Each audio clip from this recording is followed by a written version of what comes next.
Hello? Yeah, right. I understand. I'm sorry. I'm sorry we couldn't quite deliver the results that you were looking for, but I understand your decision. Okay, thank you. This is me, 2014, down in my basement office, and I just hung up the phone with one of our clients who had just ended his relationship with Windbound.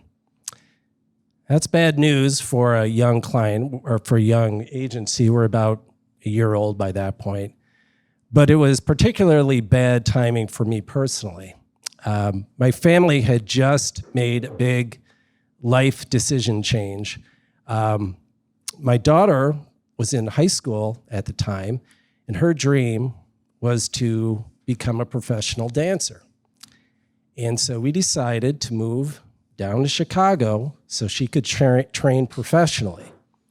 So that was a big change. We had to uproot from our little cozy town in McFarland, Wisconsin, and move down to the, it's McFarland in the house, move down to Chicago where I knew no one, had no business connections. My wife, to do this, also had to quit her job. So I was the sole bread earner at the time. And this sounded like a great idea about 6 months prior, but at that point, we started to lose clients. And we're losing one after another. And after I hung up the phone, I laid down on the carpet and I curled up in a fetal position. And I could hear upstairs my wife and my kids laughing without a care in the world. And I thought, what the hell am I going to do now?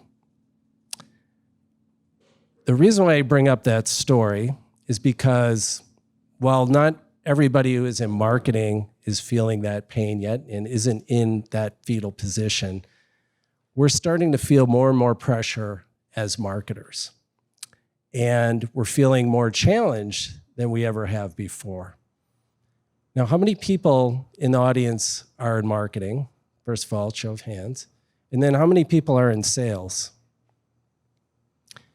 Now, the salespeople feel that a lot. And it's part of how they roll. It's part of their lifestyle. And some people really enjoy it. But for a lot of marketers, that's new terrain. So what this presentation is about tonight, though, is as we're getting closer to having to produce more as marketers, much like the sales team does, how are we going to adapt to this new normal where marketing is getting called on the carpet? So go to the next slide here. That's the name. That's why we came up with the name for this. Uh-oh, marketers, now it's your turn to sell. And I think that would be a marketer. So I'm going to take a second and ask a question to you. Is anybody afraid, or what is it about sales that scares you? Does anybody want to offer up? Carrie? Failure. That's a big one. Rejection. That's a huge one, Brian. Thank you. Anybody else? Odessa, I know you don't like sales.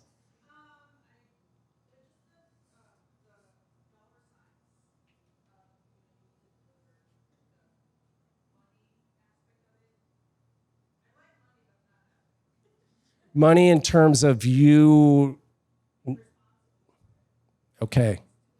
Results are on, it's on you. Anybody else? Anybody starting to feel this pressure a little bit in your marketing department? I've seen some heads nod. Yeah, we're starting to feel the heat a little bit. Sure. That's a lot of people are feeling this now. And why? Why are we feeling this? Well, we talk a lot. We're all pretty much aware that of this, that you've probably seen it one way or another, but 57% of the customer journey is completed before a meaningful interaction with a salesperson. Okay, so in a lot of companies that have a sales and marketing team, we're pretty reliant on the sales team to generate their own leads, right? They would cold call, go out to the golf course, stop by, the company that they're working on, and they would generate their own stuff. But that's changed now with the internet. 57% of the journey is completed before a meaningful interaction with the salesperson. And what that means is people are prospecting online. They're doing all their research online, and they're coming to your website and then contacting a salesperson whenever they're stuck. They're getting to a point where they can't go any further. And the problem with that is that the customer, Mr. Giraffe here, is on his own for that journey. And if your marketing isn't right on in lockstep with your sales, you might be sending him to the wrong dock, right? He might be going off in a completely different direction. And that boat coming with your salesperson might not be able to find him. We're going to talk about that sales and marketing alignment in just a minute. But this is the big challenge we face now. We, as marketers, have to get out there and we have to sell. We have to sell for that 57% of the customer journey. Now, we don't know exactly what part of the customer journey they're taking on their own, right? Could be at the top of the funnel, could be at the middle or the bottom. People jump in, everybody's customer journey is completely different. But at some point, we have to be aligned with sales so we can bring that lead in. So, with that background, and with my curling up on the carpet episode, it occurred to me at that point, after I had my little pity party, that I had to get my butt up and take care of those people upstairs. I had to find a way to produce results. So we got better, and we started to think more about what does a marketer need to do to produce results? And who usually is coveted by the company? Is it you or is the sales team? Who gets all the love? Sales. Why not? I mean, why wouldn't they? You're an expense, right? Don't people treat you like an expense? Salespeople that's who's bringing in the business. Those are the people who make us go. I heard somebody say once, you can have a company without sales, or you can have a company without marketing people, but you can't have a company without salespeople. That's the way it's always been. That's the environment that a lot of us in marketing have dealt with. But Mr. Giraffe is proving that that's no longer the case, right? So anyway, I started to think, why does sales get all the love? Where can I insert our company? Where can we provide more value? I thought, we have to support that sales team. What can we do to support the sales team? Right about this point, Wimbound, I talked to a business coach, and I was like, how can I grow my agency? And he said, well, the best thing you can do is you can niche. Find a particular vertical and niche in it. So we picked manufacturing, because manufacturing have complex sales. They need marketing to help people with going down the customer journey. And we we liked working with the manufacturers we were working with. So I went to this, to an event, and it was a manufacturing happy hour, and they had this guy there who was speaking about a digital twin. Has anybody heard of the digital twin concept, what a digital twin is? Anybody know what a digital twin is? In the manufacturing space, a digital twin, you've got your physical, your machinery. What they do is they make what's a digital twin of the product or a process, and they digitize it because they don't want to have to make the hardware. They can use it for prototyping or something like that. They make that digital twin so they can test it, put new materials in on it, see how it performs. When I heard that concept, I was like, oh, see, the manufacturers have salespeople that their online business is drying up, or their cold calling's drying up. What they need to do is they need to make a digital twin of their sales team. And we thought, oh, that's a great idea, right? Oh, that makes total sense. Talk to people and other fellow marketers and other people, and they're like, yeah, that's it. Use online content, make a digital twin of their sales team. You got it. It's a great idea. I'm like, cool. I don't know anything about sales. I'm in marketing, right? Does anybody here really know anything about how sales teams work or how salespeople work? Little bit. Do you know some strategies or tactics? Little bit. I didn't know anything. I knew about Glengarry Glen Ross. I'd seen that. But I really didn't know about sales. So, took it upon myself to start to research sales and research sales strategies.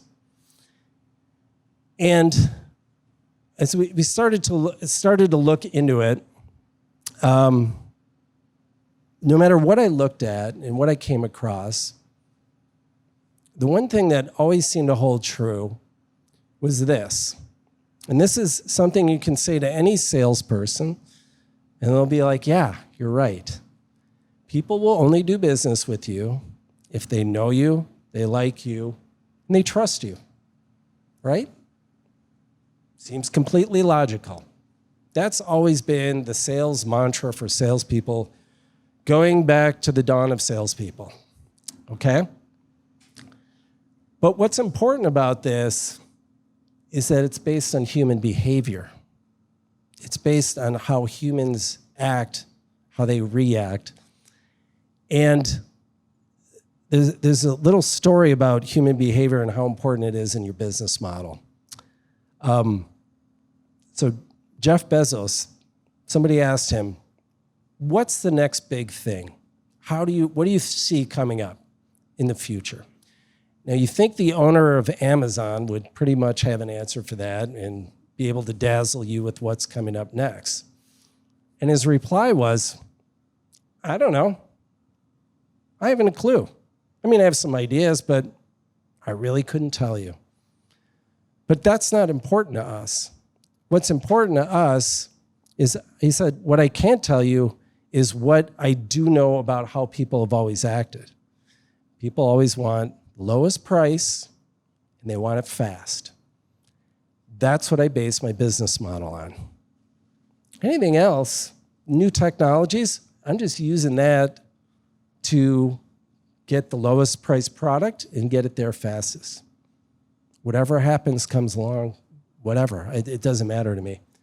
And it's funny because, I was asked to do this presentation about how are you going to integrate AI into your content marketing strategy. I did all this research on it, was learning all this stuff about it, and then I'm like, I'm not going to do that. I don't care about that. I care about this. And it's funny because one of our clients the other day, they've always trailed this big manufacturing behemoth in online presence. And using our approach, which is focused on this, we've created a ton of content. We'll talk about content in a second. But he picked up ChatGPT. He said he was there with his sales manager, and he picked up ChatGPT, and he typed in, what is the best company for centrifugal casting? That's what they did. They came up first ahead of the big behemoth that they're always trying to beat. And we had done nothing on AI. We had done nothing to do that. We've only produced great content. We've only adhered to that. And my point is, technologies are going to come and go. Social media, SEO, AI, it's going to come and go. Now, if AI gets too smart and replaces all of us, well, then forget all this. But if you can adhere to this and you can meet these 3 criteria, you're always going to have a place and you're going to be successful. Okay. Let's go on to the next slide. All right. So, first rule, let's talk about know you. This is the first point, and I'm going to talk about 3 strategies for each level and then a tactic that goes with each strategy. Does anybody use pain in their marketing? Does anybody think about pain points? Egan, you use that?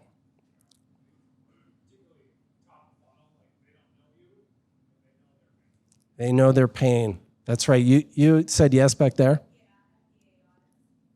I'm sorry?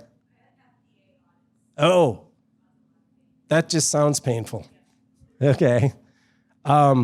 Sure. You guys are talking about problems that people have. And that's what salespeople always should be leading with. They shouldn't be talking about themselves or their products. They should be talking about the customer's pain. But I want to take this up a notch here. This is a great book, Neuroselling by Jeff Bloomfield. And what he talked about is, how the brain acts in response to purchasing. And we all have this fight or flight kind of mechanism built into us. And we make decisions based on emotion. You've probably heard this before, right? Really, the emotional brain is what makes the decisions. And then the prefrontal cortex, I think, is what does all the rational thinking. That's what is used to rationalize that decision, right? So what Jeff Bloomfield is saying is with your marketing, you want to make an emotional connection first. Make an emotional connection and show them, get past that limbic system, which has got that fight or flight mechanism built up. If you connect with them emotionally, then you can bring in your insights and your data and make your point and make your sale. That's why I started this out with my story, my emotional. Hopefully, anybody get a little emotional? Is there anybody who's like feeling my pain a little bit?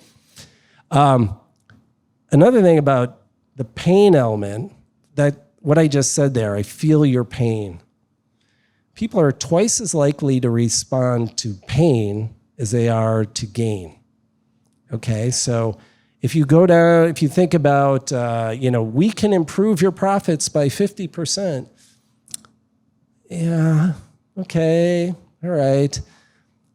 We can stop you from losing 25% of your revenue. That's a fear of loss. And that element right there, that pain, that's something you need to keep in line. Communicate what their potential losses are instead of the gains. So, I'm going to ask just around the room, your competition. Who do you think your biggest competitor is? So, Mia, for your company, who is your client's biggest competitor?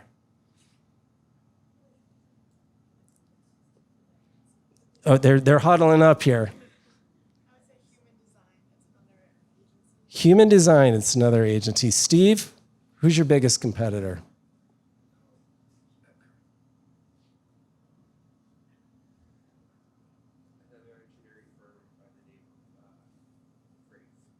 Okay. Anybody else out there? Carrie, who's your biggest competitor? Delta Dental. All right. I think that you're all wrong.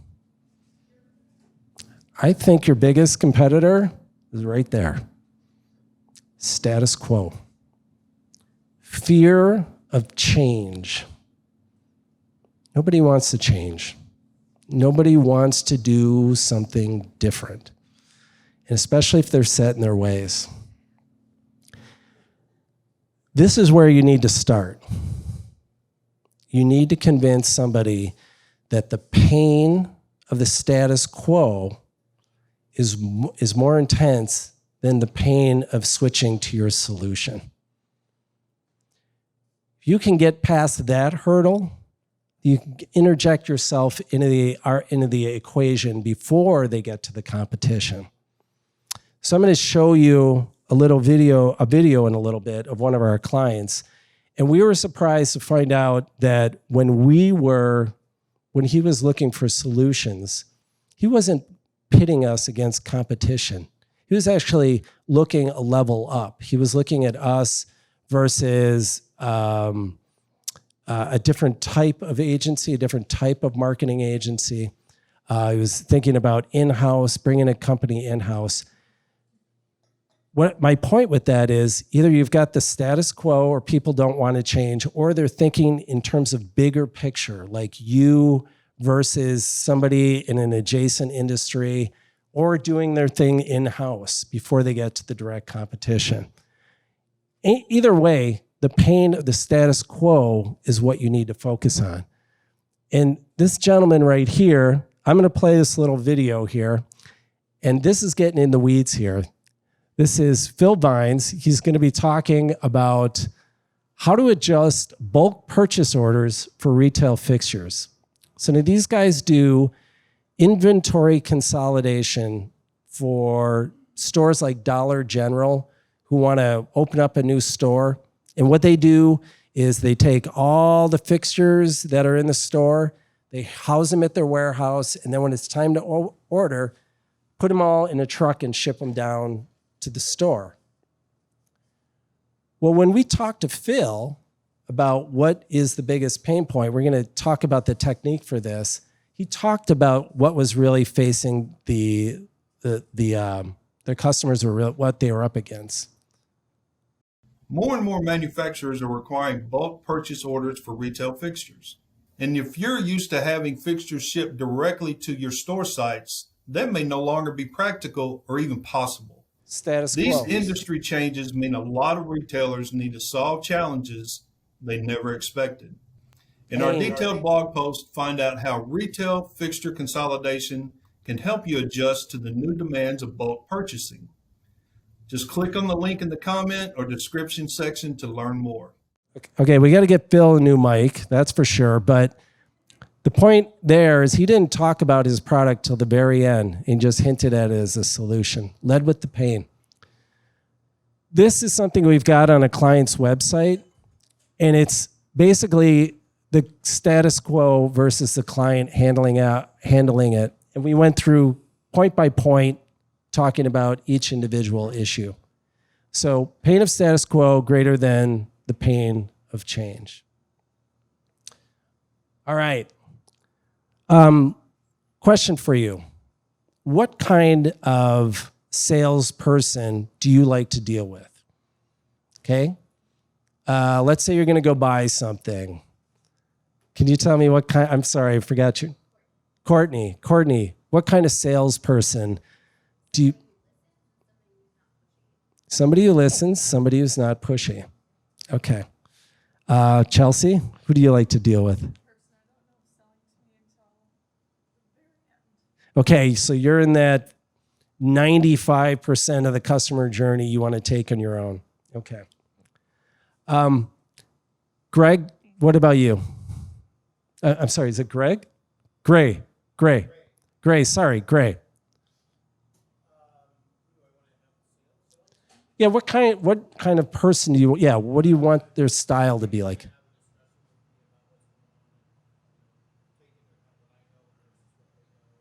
Okay. Teach you something. That's very interesting. This is a book called The Challenger Sale.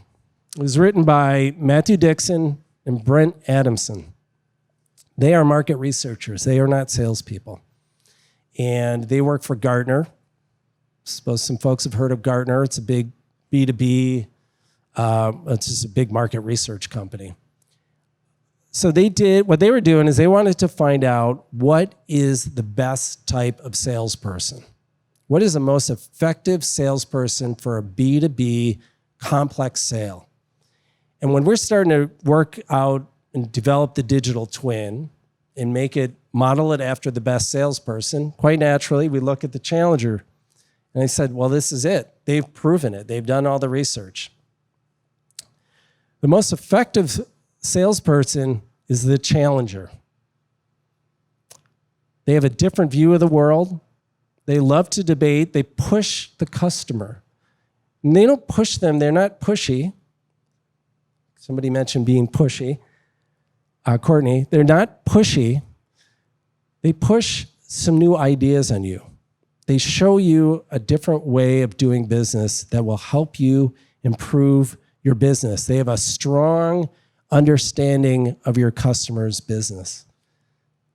They're showing you a better way. They're giving you insights.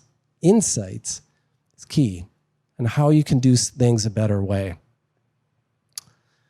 So I saw that and I'm like, this is great. And by the way, everything I've done so far as marketers, are you thinking like, yeah, that makes sense. It's what we do with marketing, right? I mean, it lines up. I couldn't believe once I started reading all this stuff and learning about it, I'm like, well, that's what we do too, right?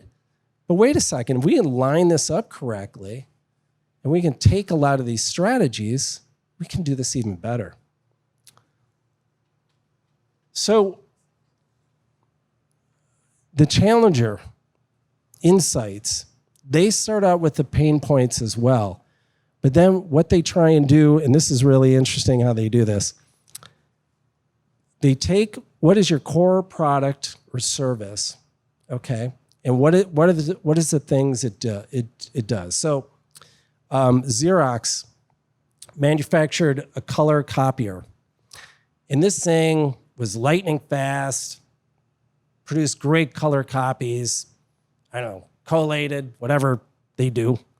And this thing was dynamite. And so they were targeting people in education. So going to school districts and saying, get rid of that crappy old copier that breaks down all the time. Get this thing. Everybody's going to love it. And the superintendents were like, yeah, I'd love to do it, but no budget, nothing. They were striking out left and right. So they took that core product and the solutions, and they said, what are all the bigger issues that these school districts are facing? And they listed out all the big issues that really had nothing to do with the copier. Just brainstormed a bunch of issues. And they found one of them was low test scores. Low test scores.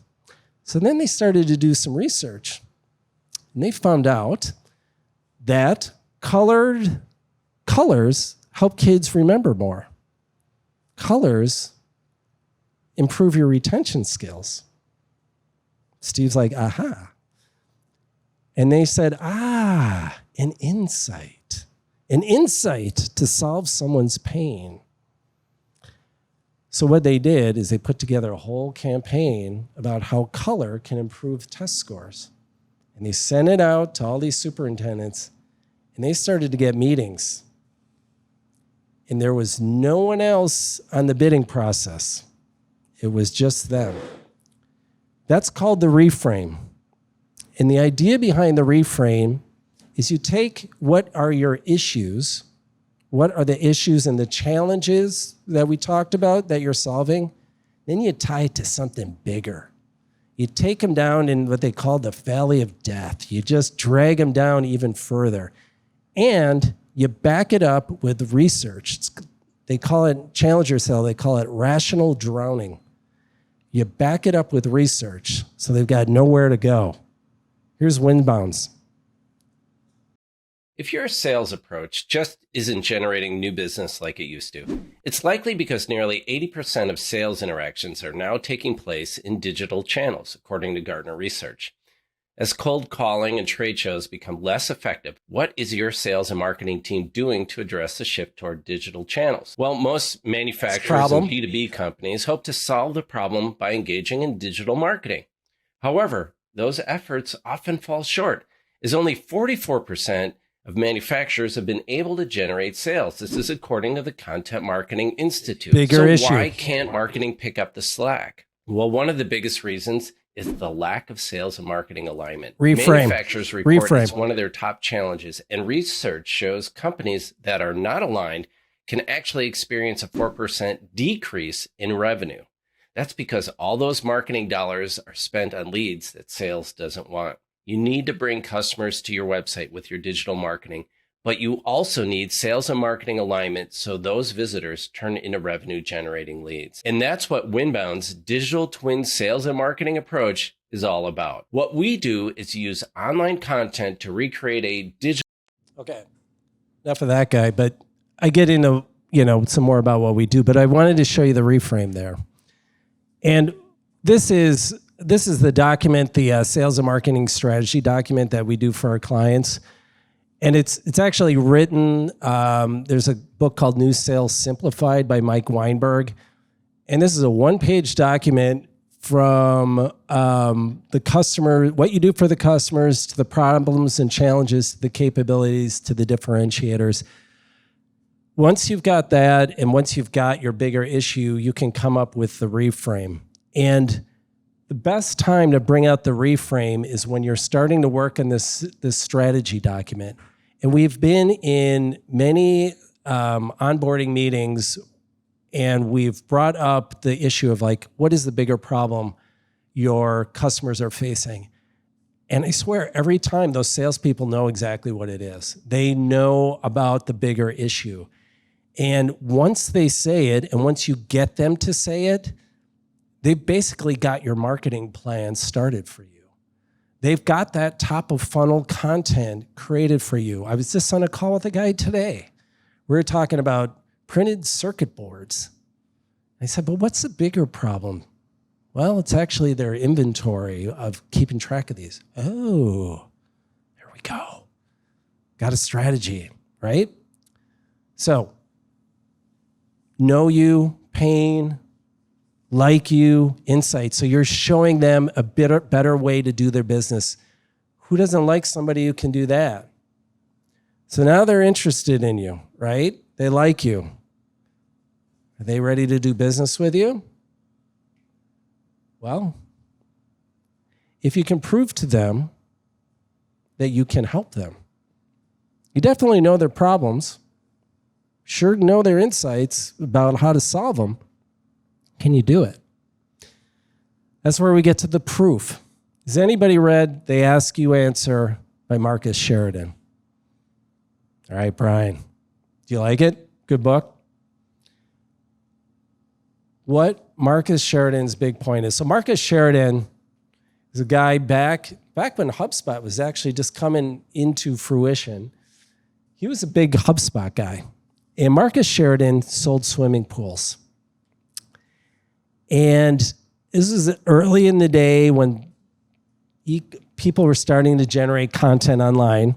And Marcus started to he said one day, why don't I just put all these questions that people are asking me, I'll just put it online. And lo and behold, he started to get a lot of traffic. Now, now that's pretty much elementary to digital marketers, right? Long tail keyword, we're going to rank for it, got it. Back in those days, he was just answering questions. But he didn't stop with long tail keywords. He found every question that people asked, he would answer, and he put it online.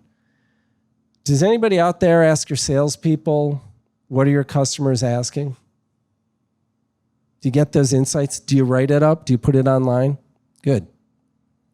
Should. It's helpful because they can find those answers as they pursue 57% of their customer journey by themselves. What Marcus found is that people started to trust them more and go more to their website. But they didn't stop there. That wasn't enough. Started to realize that I needed to put more content that got them closer to the sale. And he started to ask the really big questions and answer the big questions. Number one, what's your price? How much do you cost? He put pricing up on his website. All his competitors had no pricing. They just wanted to get the sales lead. Does anybody publish pricing on their website? Anybody publish it? We don't. We're about to put our pricing site up because people are going to find out on their own. And if you can tell them beforehand what you cost, and even if you can't give the exact cost, if you can tell them how your structure is priced, they're going to trust you, right? You're more transparent. So pricing was big. These challenge questions were big. Comparisons were big. Marcus started to write comparison articles about himself versus the competition. So Mia, he would go back and he would write an article about your client versus the competition. And you compare. And sometimes he'd say they're better. Now, why would you put your pricing out there and even steer away some customers? If sales and marketing are aligned, you're going to get leads for your customers that your sales team wants. So that's that Mr. Giraffe at the end of the pier. The boat is going to be there. And I'll tell you what, you're also going to increase their velocity to close. So pipeline velocity is a big deal for sales managers. You want to get those leads closed fast.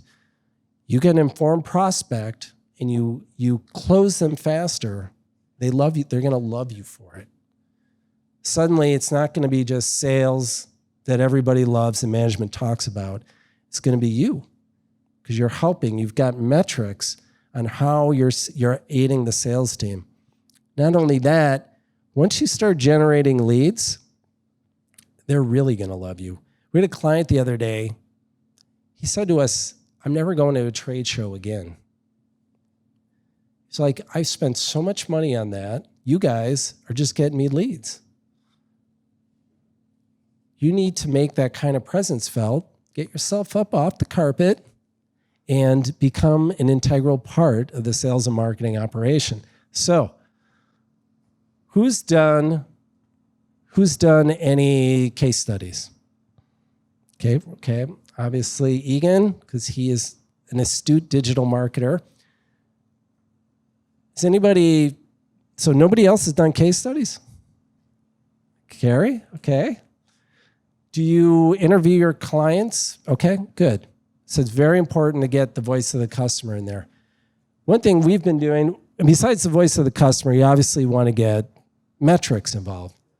One thing that we've done, and we're trying to do more and more of this with our customer, is get your actually videotape and get the actual voice of the customer. We capture it in print when we can, but here's just an example, a little bit, again, another windbound thing, but here's another example of the actual voice of the customer coming through.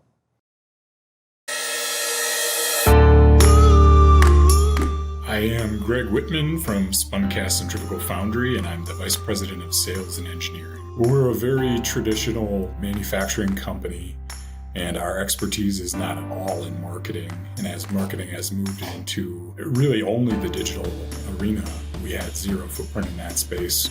We considered three different choices for our marketing. One was to He's actually going through his purchase process for us out of our offices. Second was a company like Windbound that could do content generation for us and get a better established web presence than what we had. And then the third was actually a lead generation resource where they have an office full of workers and they work constantly on lead generation. Ultimately, through interviews of all three of those type of candidates, we decided that the lead generation services were far too expensive for really a lot of unqualified leads.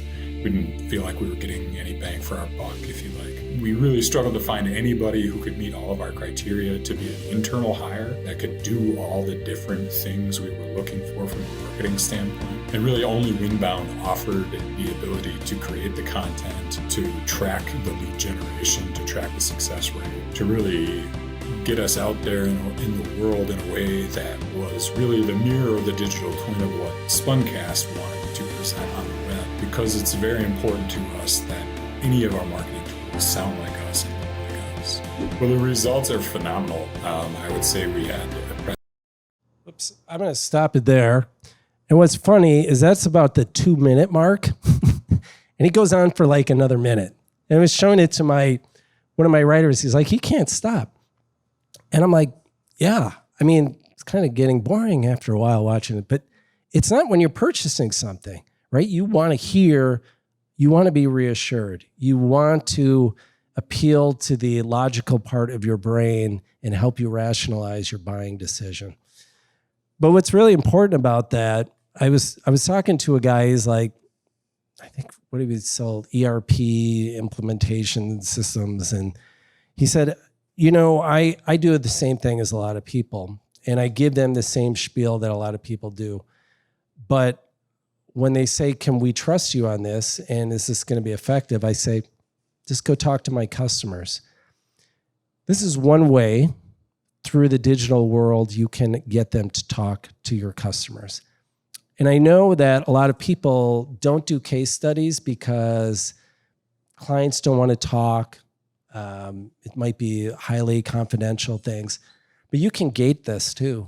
You can make sure that, get the client's, the prospect's email address, send them a link to it and keep it gated. So that's one way to work around it. So know, like, trust, right? Let's see here. Let's see if I can get to the end. There we go. Yeah.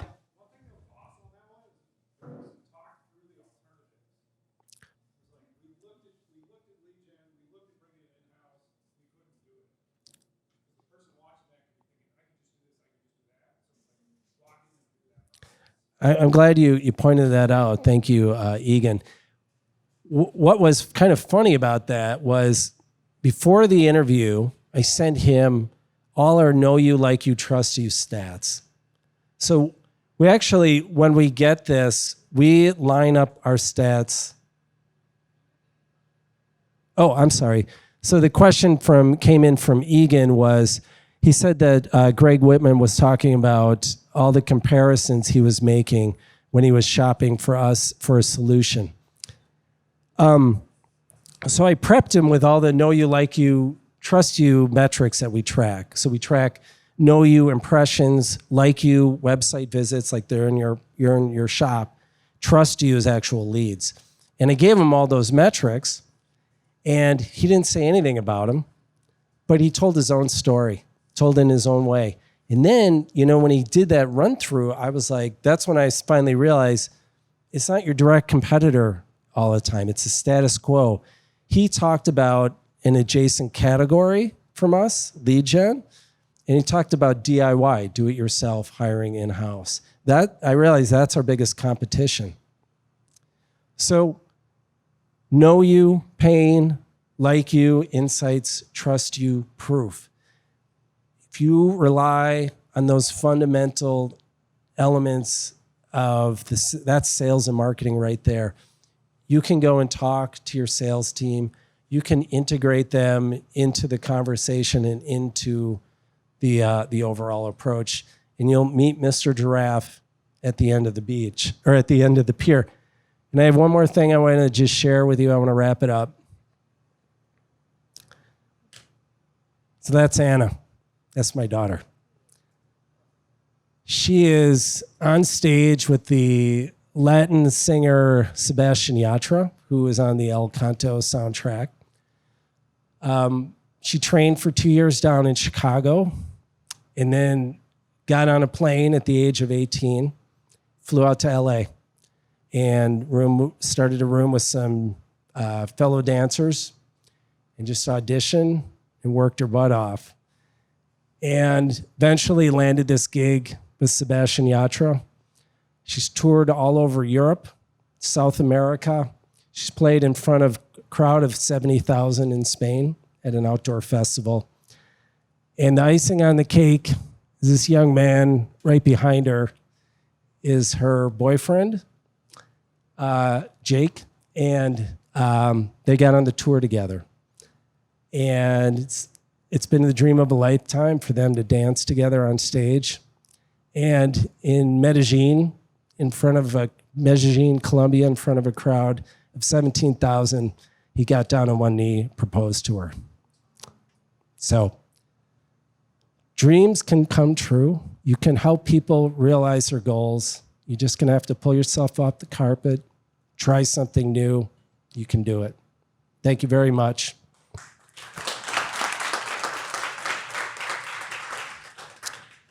Questions, thoughts? What's it? She did say yes. Oh, did I say? I don't know if I got to ask, but yeah. All right. If you do have a question, raise your hand and we'll run a microphone over to you.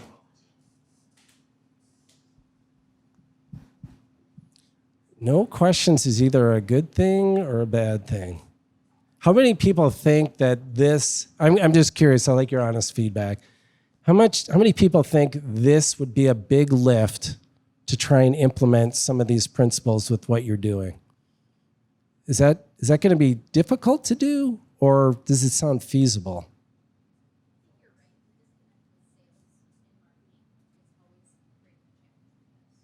Right. Okay. Bridging the gap is huge. I don't think that this, and how many people are doing a lot of this already? Fair amount. Did you have something back? Okay. Yeah. Yep, she's just saying they're pretty aligned. I don't think it's that far off from a lot of things that we've all probably dabbled in. I just think it's an easy way to bring your sales team together and get some structure to what you're doing. Oh.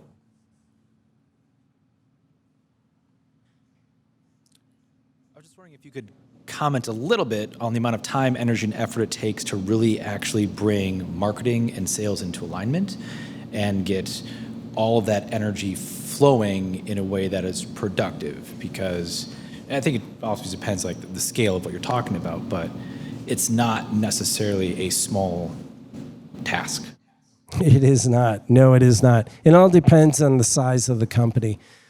I think it really starts at that strategy level. If you can get that strategy aligned, that's huge. So you get everybody on board. There's, we link to it on our website, Brian, and I can send you a link to it. And just going to go back here. There's my email address as well. And please connect with me on LinkedIn. There's a report done by the Aberdeen Group that we reference. It's an older report, but I think it still holds true.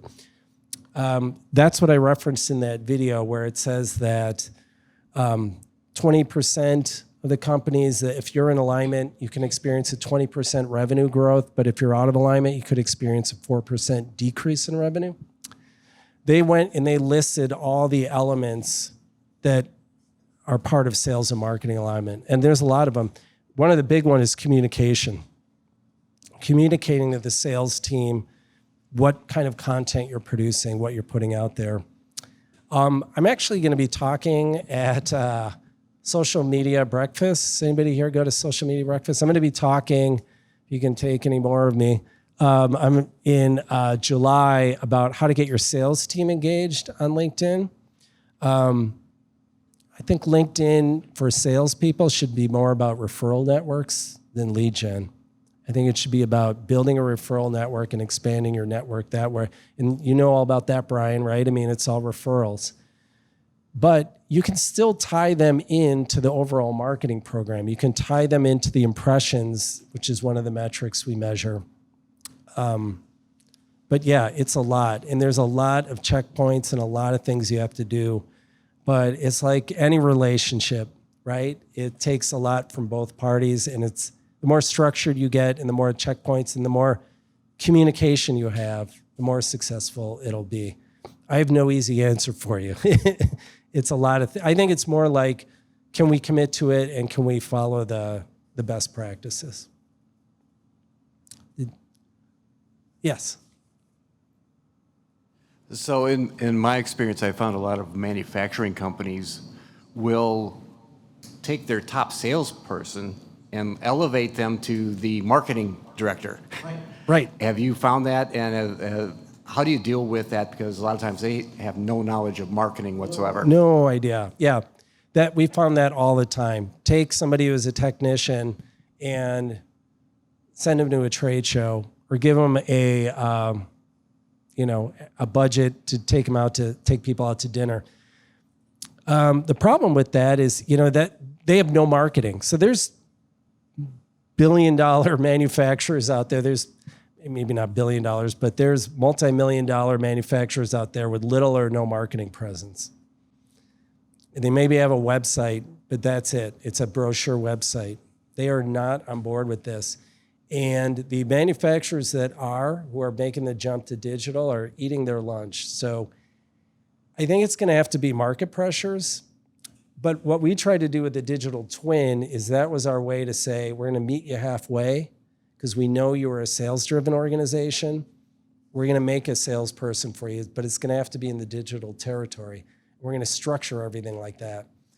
But I mean, that's big sales mindset out there. Very literal, engineer-driven crowd, not used to, really doesn't think much of marketing at all. It's a bunch of fluff. And that's why we have to come with our A game, be able to generate leads, be able to prove our results and our worth. But yeah, that's a tough one. Dessa.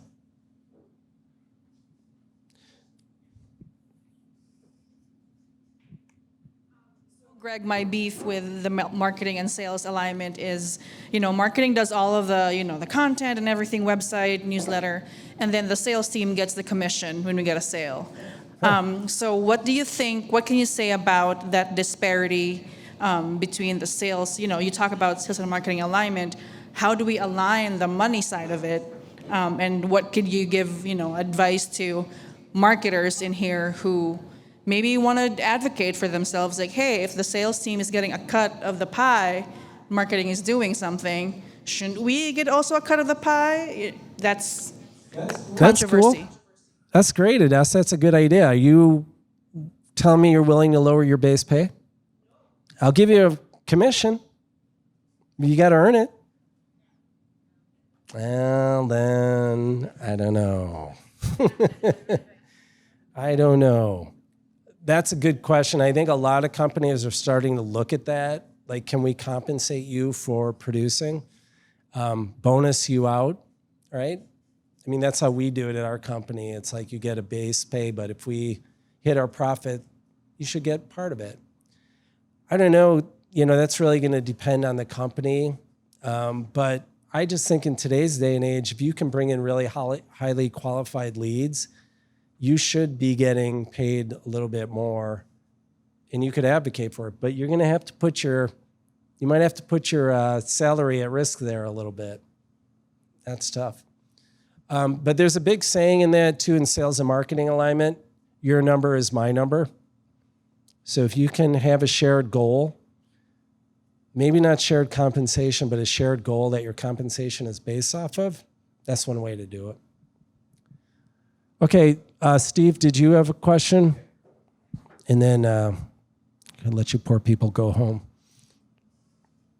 Yeah, so Greg, I work in the architecture engineering industry, and as a business development person, I use marketing techniques to build relationships with existing clients and new clients. So the salesmen are really seller doers in my industry. They're architects as well as salespeople. They're engineers as well as they actually fulfill the sales contract that we sign with a builder or a developer or whoever. So what can I do to make their job easier as a business development? You talked about that 59% of the time, spent with a potential client is on me to get it to the seller, actually working out a contract. This is what we're going to do for you. This is how much it's going to cost. Okay, so they're your experts, right? They're your subject matter experts. They probably don't want to deal with leads that aren't going to be very good, right? Okay. Well, first of all, you can use them for the top of funnel content. And for sure, they can help you with insights for that middle funnel content. So you can definitely interview them, get their insights. That's how they can help. But how you can help them, go back to that Marcus Sheridan book, They Ask You Answer. Great technique in there is if they sign up for an appointment or whatever, give them a rather lengthy questionnaire. make sure they're really qualified. Make sure you get a lot of details behind what they do. And the other thing is when they do sign up, maybe make a video with your subject matter expert and explain how the discovery call process is going to go. Here's what we're looking for. If you can only then cut down the amount of time that they're spending and just give them qualified leads, your amount of leads you generate is going to go down, but they're going to be more qualified and more likely to close. So video is very helpful for that on your sign up page. Even if they have a video of the subject matter expert saying, here's what we're looking for. Here's what's the process. Give me as much information. We'll speed everybody's process up. Okay. Great. Well, thank you very much. Appreciate you all coming out. And I think we're taking a summer break, right, with craft. So probably see September, August? September. All right. Thanks, everybody. Appreciate it.